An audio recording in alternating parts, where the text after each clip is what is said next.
निलेवाडी तालुका हातकणंगले येथे रस्ता व पूल बांधकामाच्या आश्वासनानंतर पालकमंत्री माननीय श्री नामदार प्रकाश आंबेडकर, हातकणंगले मतदारसंघाचे खासदार माननीय श्री धैर्यशील माने, हातकणंगले मतदारसंघाचे आमदार माननीय अशोक माने बापू यांनी निलेवाडी येथील पूल आणि रस्ता मंजूर करतो असं आश्वासन निलेवाडी येथील बेमुदत उपोषणाला बसलेल्या निलेवाडी गावचे सरपंच माननीय माणिक घाडगे, उपसरपंच माननीय शहाजी बोरगे, बाजार कमिटीचे माननीय सुभाष भापकर आप्पा यांना आणि निलेवाडी गावातील बेमुदत उपोषणाला बसलेल्या शिष्टमंडळास दिले.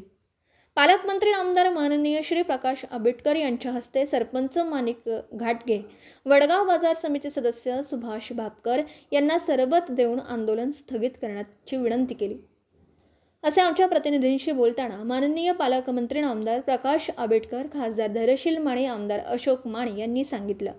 येत्या काही महिन्यात निलेवाडी गावातील रस्ता व पुलाचे काम आम्ही माननीय जिल्हाधिकारी यांच्याशी चर्चा करून मार्गी लावणार असल्याचं त्यांनी सांगितलं.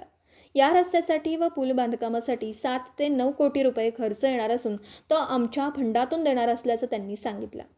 उपोषणाला बसलेल्या लोकांनी समाधान व्यक्त केलं. दरम्यान या उपोषण दरम्यान भागातील अनेक संघटनांनी पाठिंबा दर्शवला म्हणावा लागेल.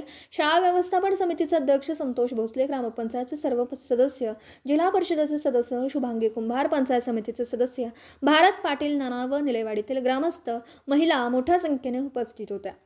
सतर्क लाईव्ह न्यूजसाठी वडणगे प्रतिनिधी ज्योतिराम घोडके, वडणगे, तालुका करवीर.